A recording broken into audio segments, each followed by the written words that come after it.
Hey there, Rise Tribe. Welcome to February. I hope you've got all of your Valentine's Day plans lined up, your reservations made for you and your loved one. If you need any other ideas, I know there's some here in this newsletter. If you need any recommendations outside of that, feel free to reach out. We know where all of the hot spots are. In other news, you may have seen Punxsutawney Phil did not see his shadow, and so we are headed straight into spring. What we're feeling here in the Charlotte market is that spring has sprung, right? Loan applications were all up this last month, and we are seeing buyers come out in droves. These are folks that maybe re-signed leases last year, but we are starting to see them come into the market. We are seeing multiple offers on some homes that are in the right area in good condition. The ones with less projects, more move-in ready, are getting all of the attention. So now into mortgages, right? So mortgage interest rates just cracked over 7% again. Now, the reason for that is we got a great jobs report on Friday, but that was great for the economy.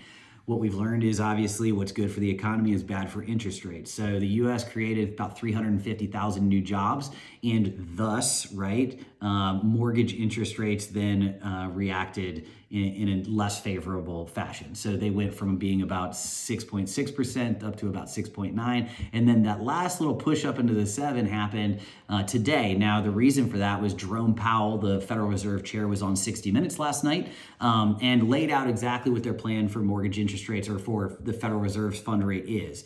They were planning to reduce their funds rate at the end of March. They are no longer planning on doing a cut then. They are planning on possibly doing one at the end of May.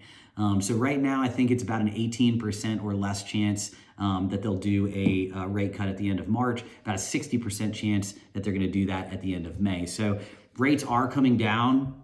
They are going to come down, right? We've been saying this for a while. Freddie and Fannie are still both projecting that rates will be solidly into the 5s by the end of this year. It's just not happening as quickly as we'd like. So all eyes are on them, and we do have the link to that video right below. So if you want to watch the actual comments from Mr. Powell, take a look there, and you can see exactly what that looks like.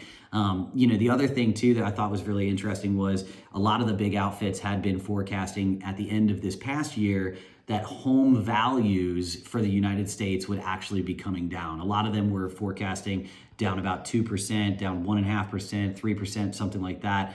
All of those outfits have now readjusted, and they are all planning positive value increases for the entire United States, anywhere from 2% to 5.5%. And that's Goldman Sachs, Freddie, Fannie, Zillow, all of the names that you would recognize have all now recalibrated their forecasts in a positive manner. So, the story there is home values are not coming down. And that was on a national scale, right? We are number one in the country for inbound, folks that, again, we have a lot of people moving here, not a lot of houses to sell. And just because of that scarcity, we are going to see home prices continue to move up. So if you are waiting to sell and make a purchase or just make a purchase, the cost of waiting may outweigh what you're trying to do. So we'd love to have that conversation, try to at least strategize. Everyone's situation is unique. So we're problem solvers first, obviously real estate second, but we'd love the chance to work with you and help you through that.